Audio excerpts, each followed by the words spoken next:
누가복음 1장 26절에서 38절까지 교독하겠습니다. 1장 26절입니다. 여섯째 달에 천사 가브리엘이 하나님의 보내심을 받아 갈릴리 나사렛이란 동네에 가서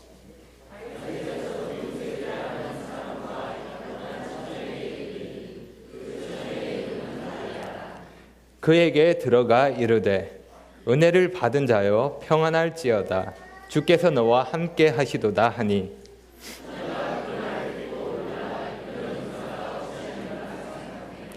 천사가 이르되 마리아여 무서워하지 말라 네가 하나님께 은혜를 입었느니라.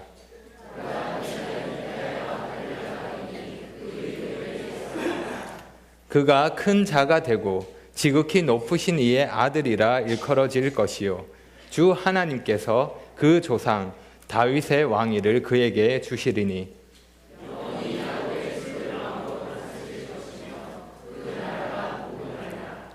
마리아가 천사에게 말하되 나는 남자를 알지 못하니 어찌 이 일이 있으리이까.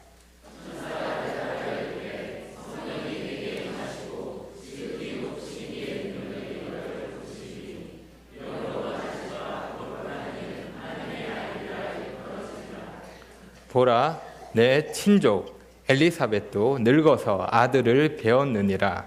본래 임신하지 못한다고 알려진 이가 이미 6달이 되었나니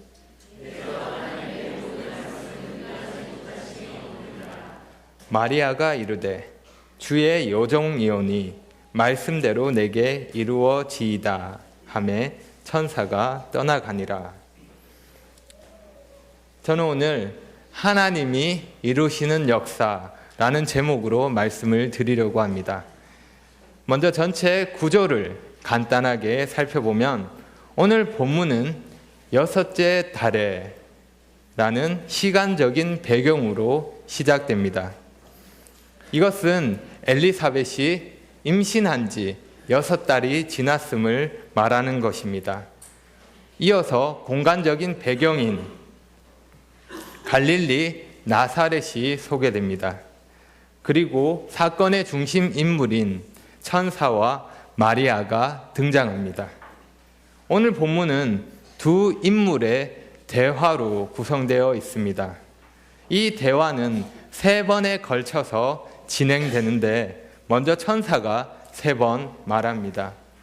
28절에 그에게 들어가 이르되, 다음으로 30절에 천사가 이르되, 마지막으로 35절에 천사가 대답하여 이르되, 그리고 천사의 말에 대한 마리아의 반응이 3번 기록됩니다. 마리아가 29절에는 놀람으로, 34절에는 질문으로, 38절에는 순종으로 반응합니다. 우리가 오늘 본문을 더 잘 이해하기 위해서 잊지 말고 생각해 두어야 하는 것이 있는데, 그것은 오늘 본문은 바로 앞에 나오는 이야기와 병행을 이룬다는 것입니다. 다시 말해 예수님과 요한의 출생에 대한 두 이야기가 비교됩니다.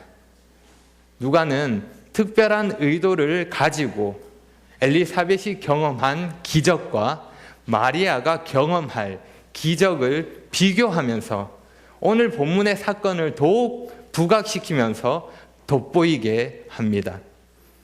요한과 예수님이 출생에 있어서 비슷하지만 확실히 다름을 보여주면서 예수님의 출생이 가지는 놀라움과 그 신비를 강조하는 것입니다. 영화나 드라마를 보면 늘 주인공을 돋보이게 하는 조연들이 있습니다. 그들이 있기에 주인공이 더 주목을 받게 되는 것입니다. 마치 그런 것처럼 하나님이 이루시는 역사에 대해서 그 절정의 시작을 알리는 요한, 그는 그의 출생에서부터 그 일을 하고 있습니다. 역사의 무대, 그 중심에 서 계시는 예수님을 주인공으로 소개하면서 자신은 조연으로서의 역할을 충실하게 수행하고 있는 것입니다. 그럼 이제 하나님이 이루시는 역사, 그 주인공, 그분의 등장이 어떠한지 하나님이 이루시는 역사에 대해서 3가지 질문으로 살펴보겠습니다. 첫 번째로 살펴볼 것은 역사가 무엇이냐 하는 데에 대한 질문입니다. 영어로는 what? 하나님이 이루시는 역사 무엇입니까? 31절을 보겠습니다. 보라, 네가 잉태하여 아들을 낳으리니 그 이름을 예수라 하라. 가브리엘 천사가 마리아에게 나타나 아들을 낳을 것이라고 말합니다. 그리고 그 아들의 이름은 물론 그 아이가 어떤 자인지 지위와 역할에 대해서도 알려줍니다. 32절을 보면 그가 큰 자가 되고 지극히 높으신 이의 아들이라 일컬어질 것이요. 여기서 지극히 높으신 이의 아들, 하나님의 아들이란 표현을 통해서 예수님과 요한이 구별된다는 것을 알 수 있습니다. 76절에 보면 요한을 가리켜 지극히 높으신 이의 선지자라고 말합니다. 하지만 예수님에 대해서는 지극히 높으신 이의 아들이라고 말합니다. 또한 요한은 주 앞에서 큰 자이지만 예수님은 그냥 큰 자입니다. 예수님은 다른 대상과 비교할 수 없는 절대적인 위치에 있습니다. 예수님이 세례 요한보다 더욱 위대한 존재라는 것을 말해주는 것입니다. 32절 하반절부터 다시 보시면 주 하나님께서 그 조상 다윗의 왕위를 그에게 주시리니 33절 영원히 야곱의 집을 왕으로 다스리실 것이며 그 나라가 무궁하리라. 이 말씀은 하나님께서 다윗에게 하셨던 약속인데 사무엘하 7장에 있는 것입니다. 천사는 그 약속이 예수님을 통해서 이루어진다는 것을 전하고 있습니다. 마리아가 낳게 될 아들, 예수가 다윗의 왕위를 이을 것이며 왕으로서 영원히 다스릴 것을 말합니다. 천사의 이 선언은 태어날 아기의 위대함을 말할 뿐만 아니라 동시에 하나님의 말씀, 그 약속이 성취됨을 말하는 것입니다. 예수님은 왕으로서 그 나라를 다스릴 수 있는 절대적인 권위를 가지십니다. 그 나라는 영원하고 그분의 통치는 끝이 없습니다.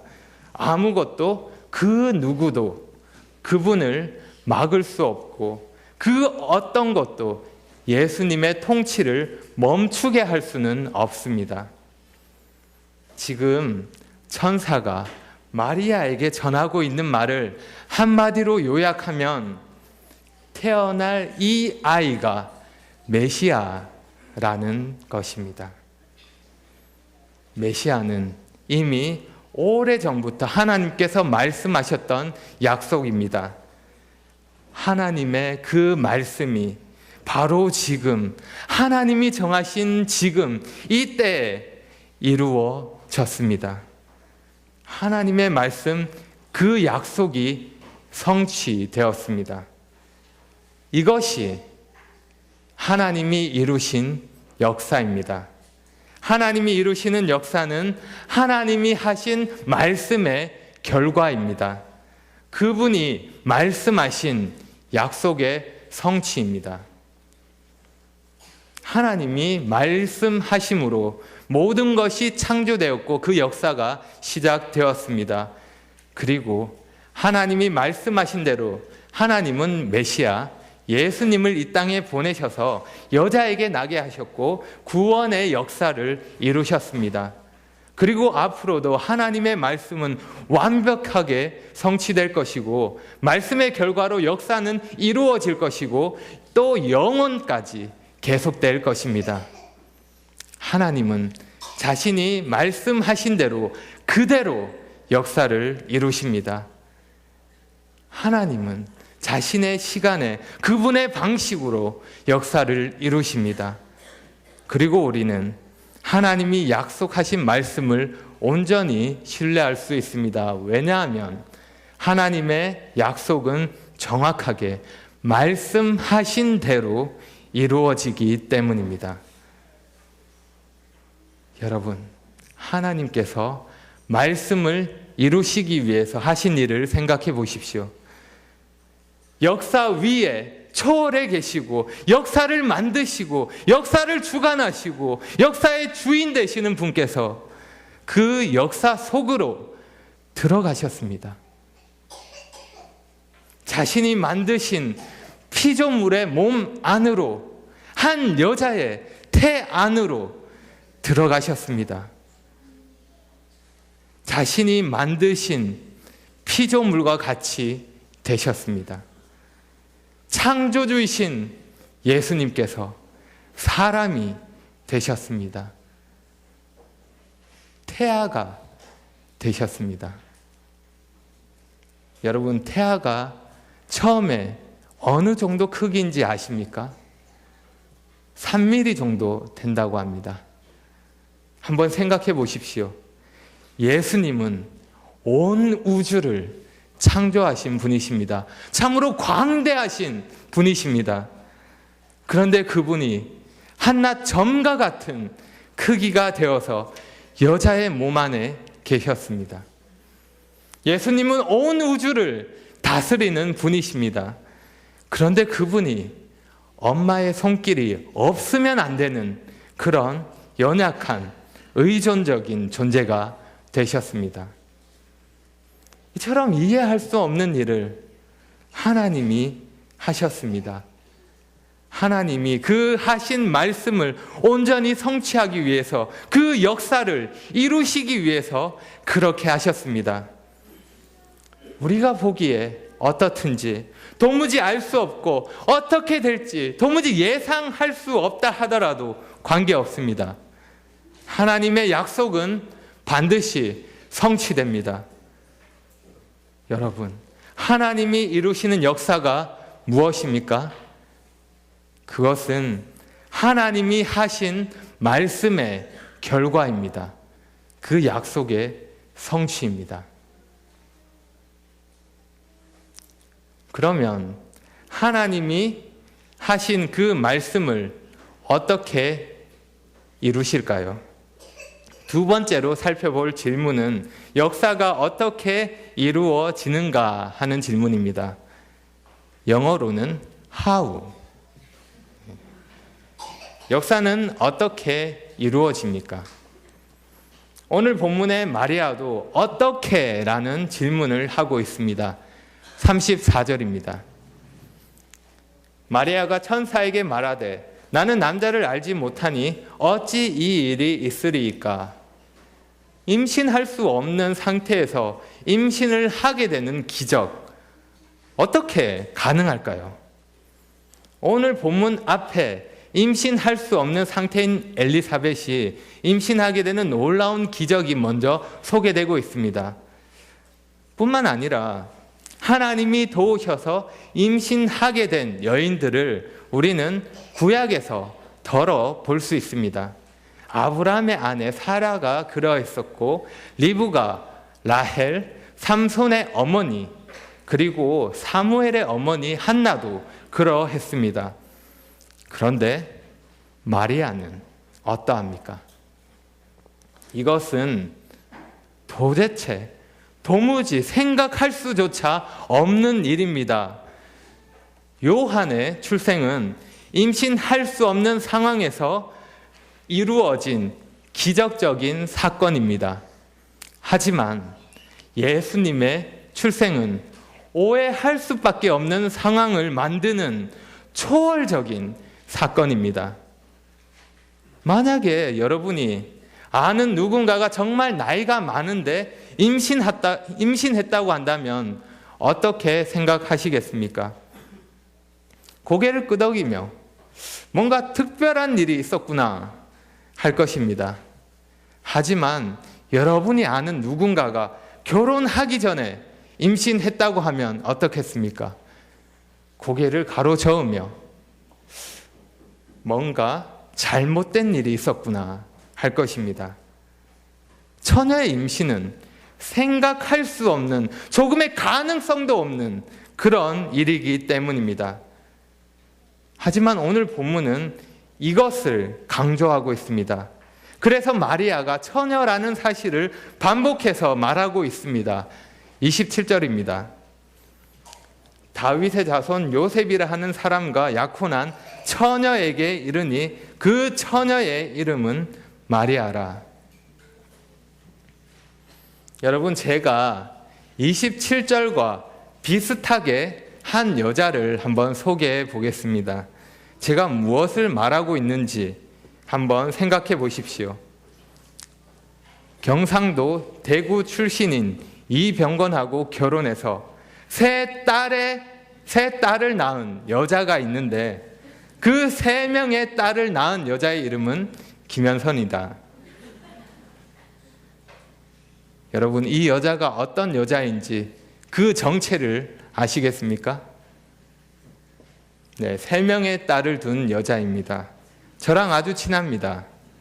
제가 한 말에서 무엇이 강조되고 있는지 알 수 있는 겁니다. 이와 같이 오늘 본문은 마리아가 처녀라는 사실을 강조합니다. 그리고 34절에서도 마리아가 스스로 자신이 처녀임을 말하고 있습니다. 저는 남자와 잠자리를 같이 한 적이 없는데 어떻게 이 일이 있을 수 있습니까? 마리아는 이제까지 성적인 경험이 없었기 때문에 그래서 이 일이 어떻게 가능한지에 대해서 천사에게 질문했던 것입니다. 우리가 앞서서 사가랴를 통해서 이러한 비슷한 질문을 볼 수 있는데 사가랴가 했었던 질문은 그 내용이 좀 다릅니다. 사가랴는 천사에게 내가 이것을 어떻게 알리요? 라고 질문했습니다. 이것은 천사에게 표적을 요구하는 말입니다. 천사가 말한 불가능한 일에 대해서 자신의 눈으로 직접 볼 수 있는 표적을, 증거를 요구했던 것입니다. 하지만 마리아는 천사가 전한 메시지에 대해서 의심하지 않았습니다. 마리아는 단지 이 일이 어떻게 일어나게 되는지 그 방법에 대해서 물었던 것입니다. 사가랴의 경우와 달리 마리아는 어떤 표적도 어떤 증거도 요구하지 않았습니다. 그러면 이처럼 상상도 할 수 없는 불가사의한 일이 어떻게 이루어질까요? 이 질문에 대해서 천사가 대답합니다. 35절입니다. 천사가 대답하여 이르되 성령이 내게 임하시고 지극히 높으신 이의 능력이 너를 덮으시리니. 천사는 하나님이 이 일에 직접 관여하신다고 선언합니다. 여기 너를 덮으시리니 에서 덮다라는 말은 자신의 백성을 보호하기 위한 하나님의 임재를 가리키는 말입니다. 성령이 마리아에게 임하십니다. 하나님이 그녀와 함께 하십니다. 지극히 높으신 하나님의 능력이 마리아를 감싸게 될 것입니다. 그 하나님의 능력으로 마리아가 아기 예수를 낳게 되는 것입니다. 이것은 우리가 믿는 기독교의 근본 진리 중에 하나입니다. 그런데 오늘날 많은 사람들이 기독교를 믿는다고 하는 사람들조차도 예수님의 동정녀 탄생을 부인합니다. 왜냐하면 그들은 하나님의 능력에 한계가 있다고 생각하기 때문입니다. 하지만 그들의 생각은 잘못되었습니다. 틀렸습니다. 하나님은 불가능이 없으십니다. 이 놀라운 일에 대해서 마리아는 표적을 요구하지 않았지만 천사는 마리아를 격려하기 위해서 한 가지 표적을 전달합니다. 그것은 마리아의 친척으로서 오랫동안 불임이었던 엘리사벳이 그녀가 임신한 지 6달이 되었다는 소식입니다. 하나님의 계획 안에서 기적적으로 아이를 낳게 되는 두 여인, 마리아와 엘리사벳은 서로 비슷한 경험을 하게 되었습니다. 하지만 예수님은 성령에 의해서 잉태되었습니다. 예수님이 세례 요한보다 우월하다는 것은 여기에서도 확연하게 드러나는 것입니다. 그리고 이 모든 것은 이렇게 요약됩니다. 37절입니다. 대저 하나님의 모든 말씀은 능하지 못하심이 없느니라. 하나님의 모든 말씀은 능하지 못함이 없으십니다. 엘리사벳이 임신하게 된 것과 마리아가 임신하게 된 것은 하나님께 불가능이 없기 때문입니다. 하나님은 요한과 예수의 출생을 가능케 하는 절대적인 능력을 가지고 계십니다. 하나님의 역사 어떻게 이루어집니까? 하나님의 능력으로 이루어집니다. 하나님의 역사는, 그 약속의 성취는 하나님의 능력으로 됩니다. 그러면 하나님의 이와 같은 능력이 누구에게 나타납니까? 세 번째로 살펴볼 것은 능력이 누구에게 나타나는지에 대한 질문입니다. 영어로는 who, 누가 역사를 이룹니까? 하나님의 역사는 하나님이 이루십니다. 그런데 하나님이 사람을 통해서 이루십니다. 오늘 본문에는 하나님이 이루시는 역사 그 중심에 마리아가 있습니다. 마리아가 어떤 사람입니까? 26절입니다. 6째 달에 천사 가브리엘이 하나님의 보내심을 받아 갈릴리 나사렛이란 동네에 가서,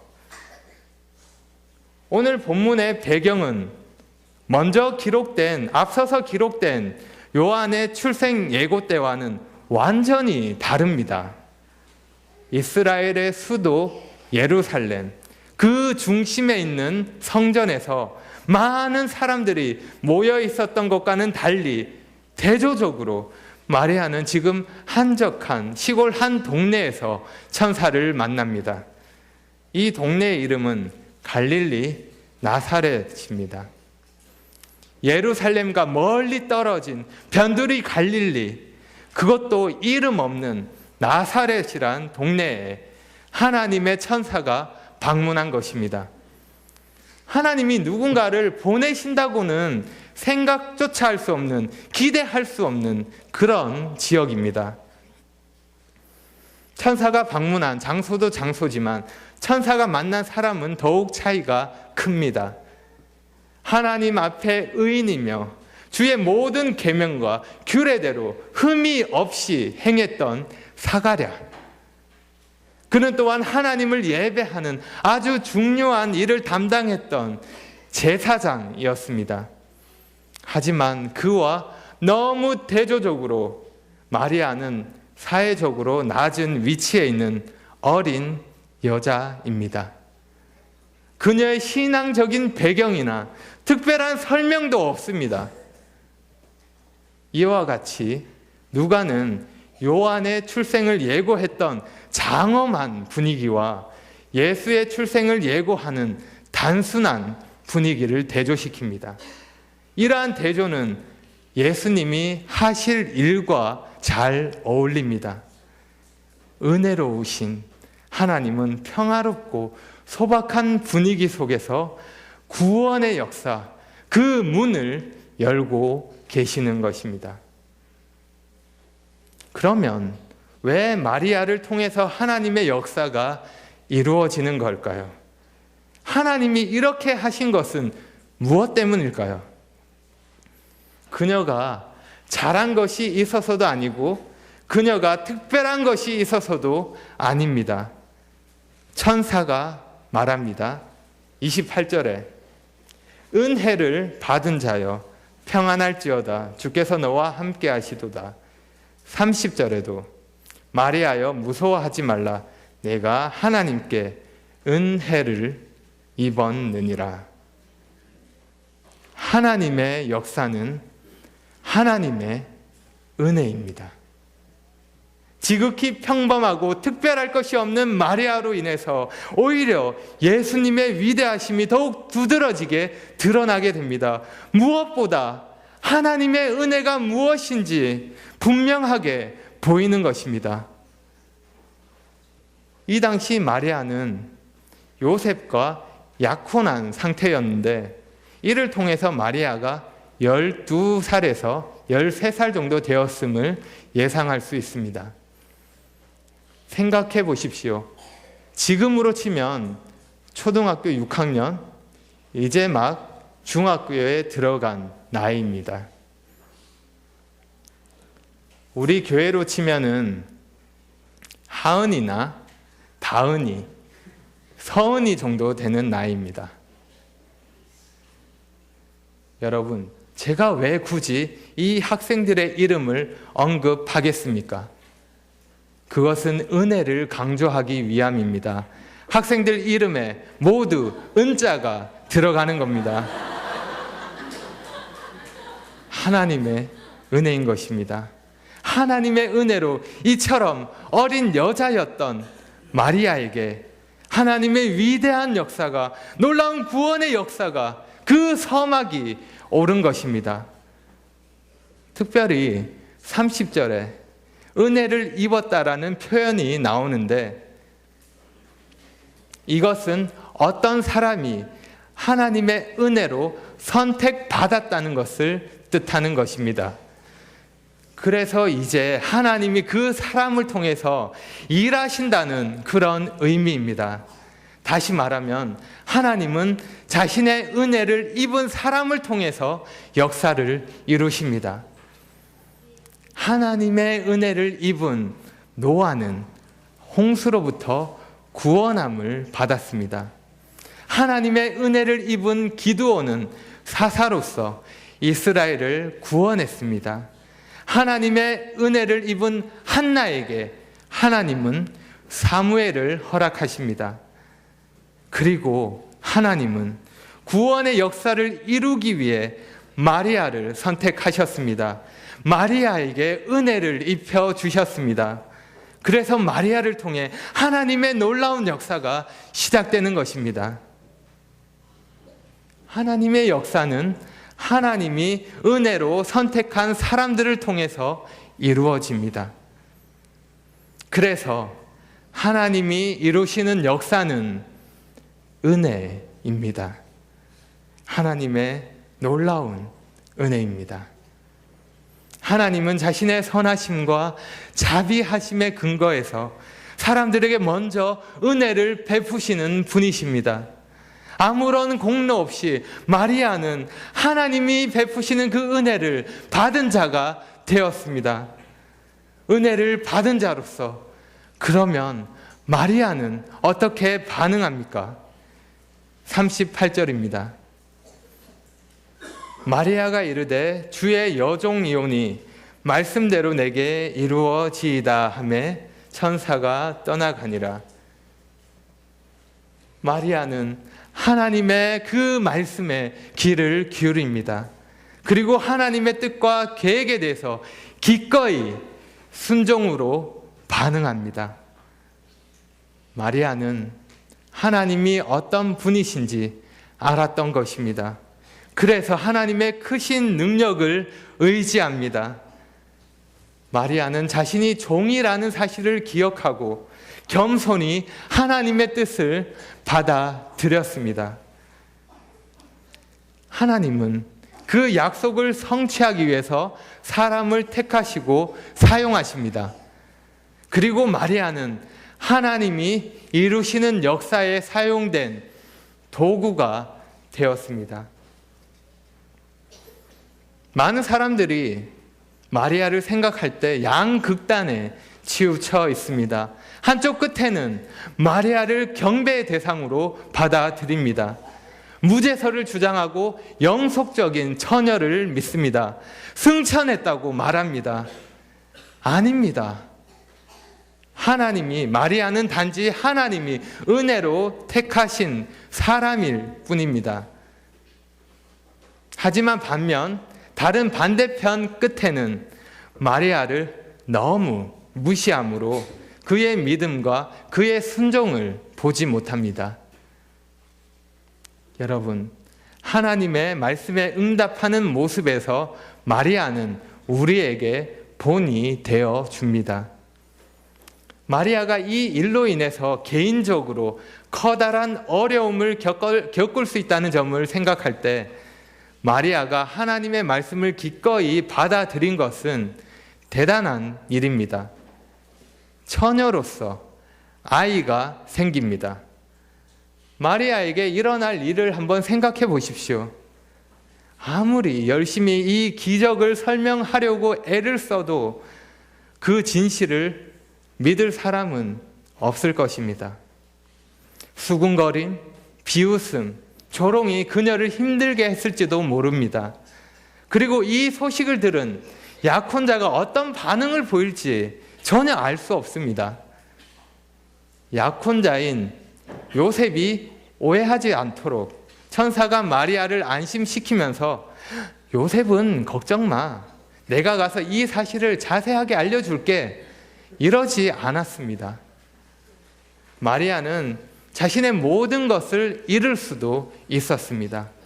하지만 마리아는 하나님의 종으로서 그분이 이끄시는 길을 기꺼이 따라갑니다. 그것이 은혜를 입은 자의 자연스러운 반응입니다. 여러분은 어떠하십니까? 하나님의 은혜에 대해서 어떻게 반응하고 계십니까? 여러분, 천사가 마리아에게 나타나 마리아에게 했던 말을 생각해 보십시오. 은혜를 받은 자여 평안할지어다, 주께서 너와 함께 하시도다. 어떻게 들리십니까? 천사가 마치 우리에게 하는 말로 들리지 않으십니까? 그렇습니다. 놀랍게도 하나님이 이루신 그 역사로 인해서 이 말씀이 지금 우리에게도 동일하게 적용됩니다. 여러분, 누군가가 은혜 받은 자라고 말하면 눈을 크게 뜨시고 누가 내 이야기를 하네? 이렇게 하셔야 합니다. 누군가가 은혜 받은 사람이라고 부르면 네! 하고 우리가 손을 들며 제가 은혜 받은 사람입니다 라고 대답해야 되는 것입니다. 왜냐하면 주님께서 우리와 함께 하시기 때문입니다. 바로 우리가 하나님의 놀라운 은혜를 받은 자이기 때문입니다. 하나님의 은혜입니다. 오늘 우리는 하나님이 이루시는 역사에 대해서 세 가지로 살펴봤습니다. 첫째로, 하나님이 이루시는 역사는 하나님께서 하신 말씀의 결과입니다. 그래서 약속의 성취입니다. 둘째로, 하나님의 역사는 불가능이 없으신 하나님이 이루십니다. 그래서 하나님의 능력입니다. 셋째로, 하나님이 이루시는 역사는 하나님이 택하신 사람을 통해서 이루십니다.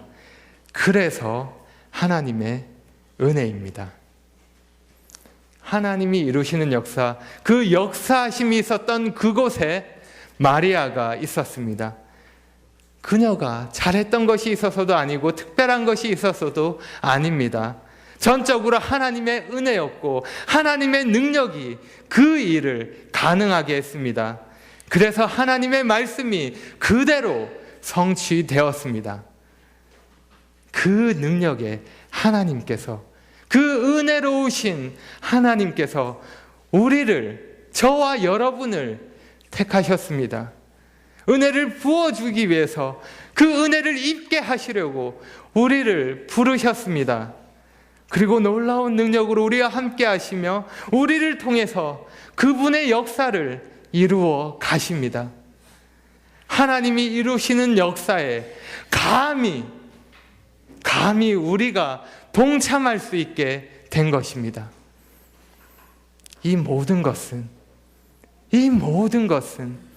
자신의 백성을 구원하기 위해 그 능력으로 자신의 약속을 성취하신 하나님의 은혜의 결과입니다.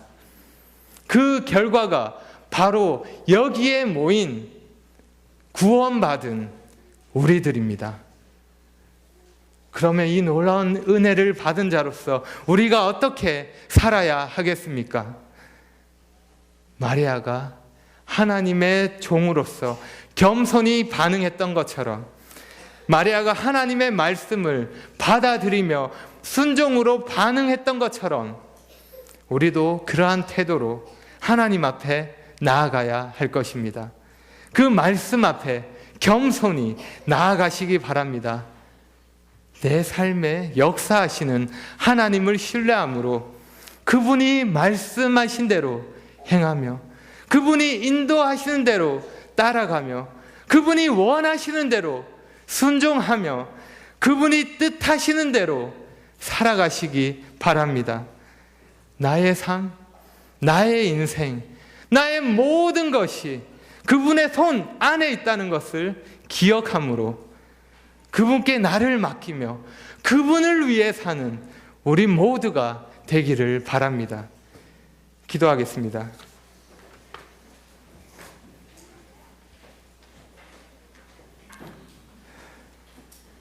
아버지 하나님, 감사합니다. 자격 없는 저희에게 베푸시는 놀라운 하나님의 은혜에 대해서 감사드립니다. 하나님께서 저희를 불쌍히 여겨주셔서 은혜로 택하셨고 말씀에 순종할 수 있는 자가 되게 하셨습니다. 참으로 감사드립니다. 하나님의 역사하심을 경험하며 그 역사에 참여할 수 있는 자가 되게 하심을 감사합니다. 저희가 하나님의 말씀은 반드시 이루어진다는 사실을 기억합니다. 그래서 그 말씀을 신뢰합니다. 그 말씀에 따라 살기를 원합니다. 말씀에 순종함으로 하나님이 저에게 베푸신 은혜에 반응하기를 원합니다. 아버지 하나님, 저희 삶을 인도하여 주시고 주님의 뜻에 합당하게 행할 수 있도록 붙들어 주시기를 구합니다. 저희 마음을 주장해 주시고 저희 삶을 인도하여 주시옵소서. 예수님의 이름으로 기도합니다.